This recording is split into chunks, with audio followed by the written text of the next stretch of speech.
What's going on, you guys? It's Miss Lovie with Let It Jam Radio, and you're watching Let's Chat with Courtney Hall. Big H. What's going on, everybody? Thank you for watching another episode. I have a special guest in the building with me, Miss Lovie. How you guys doing? Miss Lovie with... No. We go hopscotch this thing. I'm Miss Lovie with Let It Jam Radio. I want to thank you for having me on the show. Thank you for coming. Miss Courtney. Now you are decked out, like you are so styled beautifully. Like, do you have? Yes, you are. Ma'am.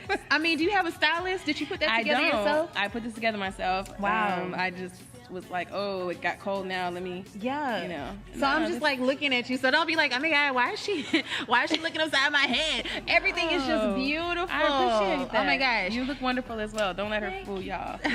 She's 10 over here. Oh my goodness. On 10. You were silly. Even though it's a Dallas Cowboy t-shirt, I wasn't going to mention it. I was just going to let it be because it's her, so she's cute with it. But. Okay, listen. So you're the CEO of Love to Jams.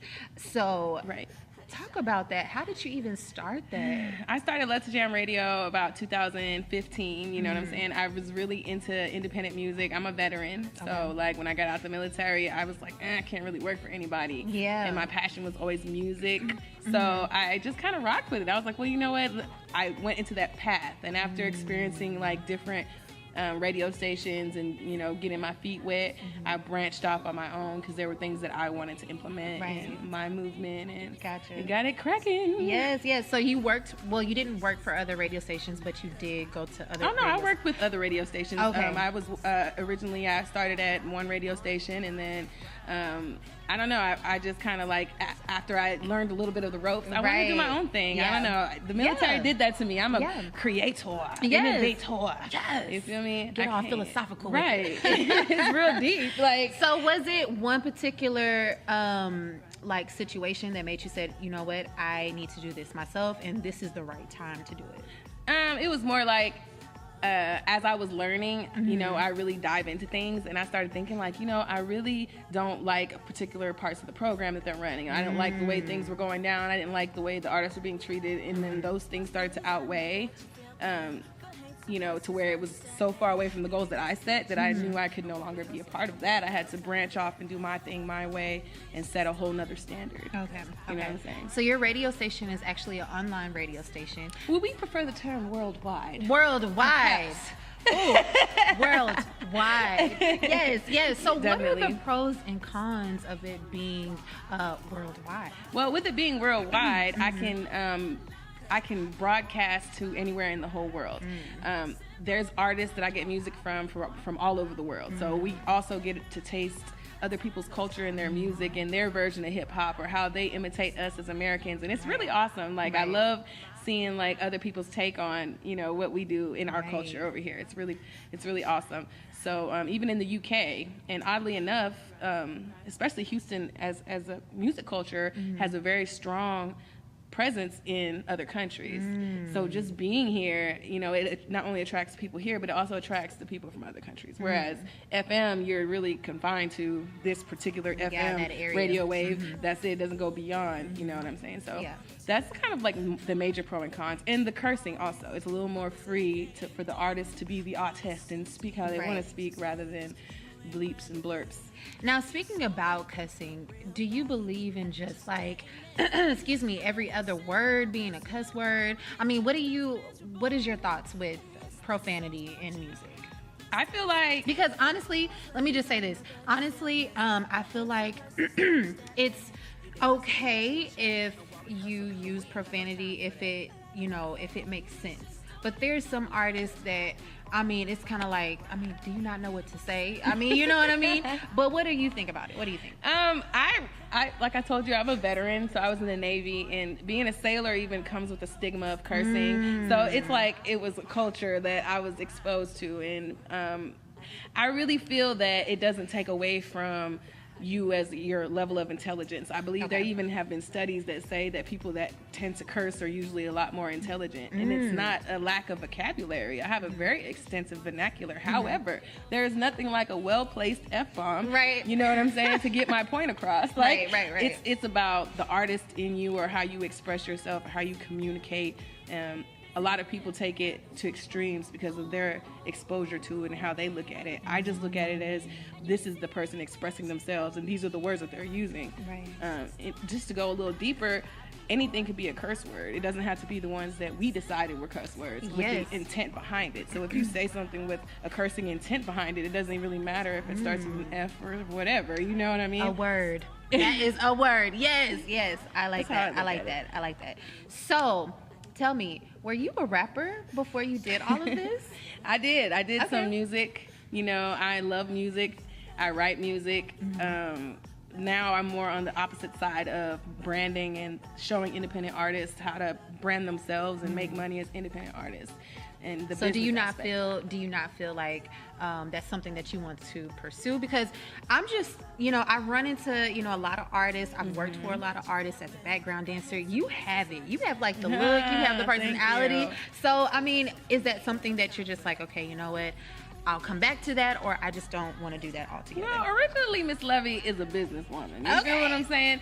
I understand that this is a business more than, and the way that my privacy is set up, I'm not like in a rush to be like in a public eye in that matter. You feel what I'm saying? I love music, but I like to perfect my own craft, and I have fun when I do it. But I also learn the business aspect of it, and that's the part that I feel the best at. Gotcha. I'm good. I got some features floating around. Okay. I got some all bars. Right. You feel me? Okay. But they don't come out. No, I'm not no artist. You feel me? See, that's why I can't do that, because people put me on the spot. No, but I got some old stuff you can look up, you know, just for fun. But if any artists are watching, I'm doing features. So yeah, hit me up. You know what I'm saying? Well, where can we find your music? You have to actually look for it. I'm not going to tell you because, like, again, I want you to come to lovejamradio.com. Right. You got to find that if you want it. It's not loose information. Yes. Now, let's talk about some of these events that you started. One, I've heard about it, the Cypress Sundays. Yes. You actually started that event. Yes, I did. Talk about that. I love artists. I love being able to be a platform for them and be something that they can rely on with consistency, and knowing that I'm going to be here saying the same stuff and supporting them. You know, it became a kind of muddy situation in the independent culture in Houston, because there's so many people that are like preying on the artists that they're not getting out of anything. They're just spinning circles, spending money, spinning circles. You feel what I'm saying? So I really wanted to focus on that also. Yeah. And I forgot the question as well. Well, what made you want to even start that event? That was why I started going to other people's events, and I saw that it wasn't really about the artist. So I wanted to do something that was more about the artist and focused on the artist. We did Cypher Sundays, and we had artists come out and get their start or just a taste of performing and getting put on a platform and getting their music in rotation. And the station is legit 100% stream licensed and DRT tracked, so the artists get paid royalties. Like, it's paid spins just like any other platform. Yeah. So it just led me to that. I wanted to put artists on TV. I put artists on the Amazon Fire Stick. I paid artists to perform. Like, I went through all the motions over the course of this, year. Maybe like the past 2 years, I haven't really done any shows. I might like partner with people, but I don't do them myself. Do you want to get back into doing shows for artists? I mean, I might, but it's more like I want to always do something with the goal in mind. Like, my goal at the beginning of that was to put them on TV, put them on a different platform, put them on the Fire Stick. And now that I've done all that, I'm like, okay, like, let me think of something else to do. I'm over it. I want to do something the next level. Right. Okay. For the artists. Okay, cool. So you have 2 other events that you also started. Talk about those. Just the Unplugged series. Yes. The artists. I wanted more of a feature for the artists so we can, like, get them to tell their story. You know what I mean? And So that's the actual artist sitting down talking about their exactly life. as they're performing live. Oh, and I even did it to where the stipulation was they couldn't like have the music playing in the background. It had to be like live. Like you remember Erykah Badu Unplugged? It was just a live band and everybody's playing. You know? My gosh! So it was like a whole different vibe. It was very intimate, and the artists loved it. It was really awesome. So if an artist wants to participate in that event, where can they go to get more information? They can go to YouTube to watch it because it's no longer going on. Okay. But if they want to relive it, you know what I'm Yes, saying? yes, and go back and watch it. They can definitely do that. Okay. But I'm actually having a mixer at my actual radio station. Nice. When is that? It's gonna be May 4th. Okay. You know what I mean? And I really wanted to invite you, and I wanted to come see you personally and let you know, like, hey, you know what I'm saying, Black Girl Magic. Aww. You know what I'm saying? And, you know, just keep pushing, and I support you. And Thank you. I'm glad you had an opportunity to holler back at me and let me come on the show. Yes. But, yeah, I want to come on your show. Yes. Any event that you have, let me know, because I definitely want to participate. We would love to have a segment with you. Yes, you know what I'm saying? Okay, so what's next for you? Next we have the 420 event. Obviously, shout out to the situation over there, the 420 Music Festival, and everybody working on that. The mixer, like I was telling you about. And otherwise, it's just a lot of dope music. We got Jammer to Cram it Thursdays. Girl, let me tell you about that. Tell me. We take the artists and they come in, you know what I'm saying? And then we have like all these different producers and artists and DJs all in the building. It's a whole vibe and we're chilling and everything. Okay. And then we listen to the artist's music and then we give them feedback. Wow. And then everyone gets to decide, even the people on the live, whether we're going to jam their song or whether we're going to cram their song. Wow. So if their song gets jammed, it goes into heavy rotation at Let It Jam Radio, you know, and then it stays in our library. Paid rotations. Good day. Wow. If it gets crammed, which it has before, things get a little ugly. Oh, no. Things get really real. Oh, no. So they need to tune in Thursdays. Every Thursday. 7 to 9 p.m. 7 to 9. Jam it or cram it Thursday. Yes, I love that. And I love that you give the artist feedback, because there's a lot of times when, you know, people, they would just say, you know, hey, we don't like this, and then they have to go about their way. But they can really understand why someone doesn't care for it at the moment and then work their music and all that good stuff. And it's people from all different, you know, models, makeup artists, just all people just fans of hip hop. Wow. On a, you know, just a whole hip hop vibe. Wow. And we're an actual production studio and a real recording studio. Wow. So we give them the tour so they can see, you know, meet my super producer, Courtney on the beat, and Carl, Frankenland Films. We have a one-stop shop. Yes, I know Carl. Yeah, that's my business partner. Wow. Shout out to Carl. Yeah. Shout out to Carl. As a matter of fact, if you look at my videos, he's been doing it since the beginning. I noticed that. I've been working with him for a year. So shout out to Carl. I love you, bro. You're the best. He is. And so have you been to Frankenland Films? Yes, I have. So you can see the front part? Okay, so the radio station. Right. As soon as you come in. Right. Yes. And then Kalani and the beat is in the back. Okay. Did you meet Kalani? I didn't meet Kalani. Oh, no, okay. No. So I actually went into the green screen room. Oh, the green room. Yeah, because I was in a film that we were using that area. Yes. And I noticed that he had a radio station, but I just thought it was maybe somebody else's, or I don't know. No. That's mine. And see, that's how Miss Cat and Carl even met. Oh. I'm the common denominator. Oh my goodness. Yes. That's so good. Right. Oh my gosh. Just puzzle pieces. Great. I know. Well, everybody just kind of intertwines in the city. So I'm mad I never met you. Low key. Right. But hey, you're here now. Yes, and I am. We're conversing. And we are. Yes. So tell us where we can find you and follow you. You can find me on IG at MYSSLOVIE, Myss Lovie, and it's pretty much Myss Lovie everything. We have the We Love to Jam, WELUV, the number 2 Jam. That's We Love to Jam on Instagram and Twitter, and you know we're easy to find. Googleable is that a word? Googleable. We're it's Googleable. Right. Who's your favorite hip hop artist? Wale. Oh, surprise! Wale. I love him. He's a Virgo, just like actually he's a Virgo just like me, and I think he actually, I don't know, he really speaks, you know, about Wale. his life. And you know, I know right now that he's trying to like get married, and that's really, we don't have to talk about that. Yeah, well, yeah. It's a dream killer. I know, right? Like he's trying to really, you know, do that, and it's weighing on him, and you hear that in his music. Right. And it's weighing on all of us, honey. Is it not? Is it not? I am weighed upon, okay? Weighed upon. I'm serious. I love Wale. You are so funny. But no, I think that, Wale. What about independent, though? Who's your favorite independent? Do you have your ear to the independent ground? Because if not, we're going to definitely be popping that cherry real soon. Right. Okay, so... Okay, there's one artist. Okay. His name is Rashad. Oh, Miller?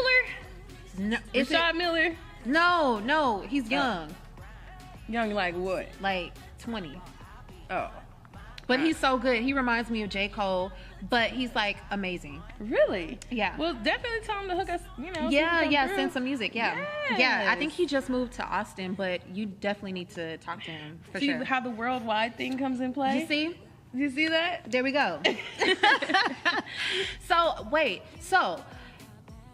continuing on with the I just lost my train of thought. But continuing on with the see what you did? I did it. It's me. Welcome to my world.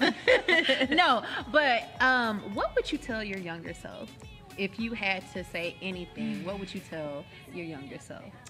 If my younger self knew that being an HOE was going to be the wave of the future, then maybe I would have started that at a young age, like everyone else, and been today's Cardi B or today's City Girl. No, I'm just playing. Just to stay the course, you know what I mean? Everything I've done, like I done been through it all, honey, and I'm so serious, like as far as being a veteran, but to be having this kind of life afterwards and being able to live my dream every day is like the most beautiful thing. So I just tell myself, Lovie, you baddie, you stay the course. And let no one titty shame you. Titties are a beautiful thing, okay? You take titties and you take them right into 2020. You hear me? You hear me? Goodness. You were so funny. I'm so serious. I love it. No, last question. I have a friend who's actually in the Navy. Oh. Yes. So he's in Washington, or he's about to move to Washington. What advice would you give to, young African American people that are in the Navy? Click up. You know what I'm saying? Link up, tap in with each other. The stronger you are with your brother's keeper, and even though a lot of the stuff that they teach you is like a form of, I don't know, making you less dominant, at the same time it prepares you for a whole lot of stuff after the military. And they kind of pit us against each other in a way. So that's why I say link up, click up, get with your people, you know what I'm saying? Y'all link up and y'all can be running the organization. We had got put on game real early. So we was making moves in the military. It's like the biggest gang in the world. Like there's Bloods, there's Crips, and then there's the United States Navy, the U.S. Marine Corps. We're all gangs. There's the police force. We're all just gangs if you think about it. So I would say to those, people that's there, not to say it like that, but they'll know once they start experiencing the military, you'll know. You'll be like, oh yeah, she's right. Click up.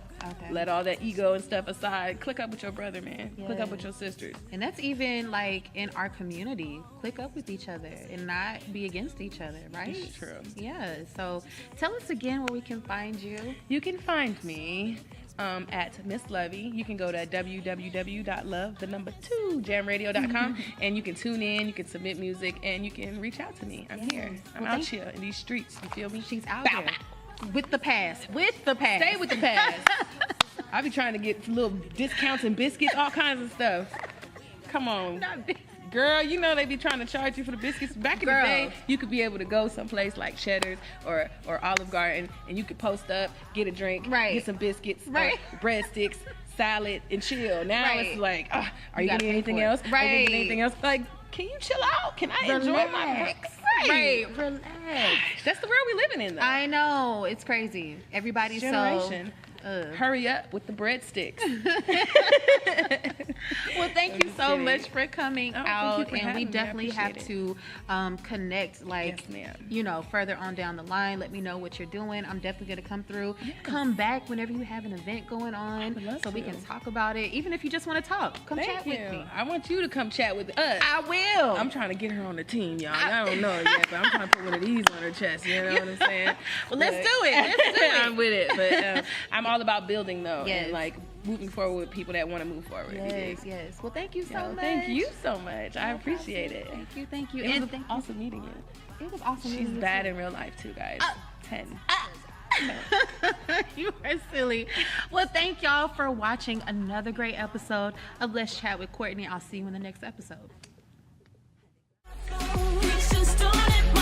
Cause I be on my grind. You gon' sip all the time while I be on my grind. And I ain't got the time. Cause I be on my grind. Focused on me and mine while I be on my grind. I did work, I did eat, I did grind, I did shine, I did work, I did eat.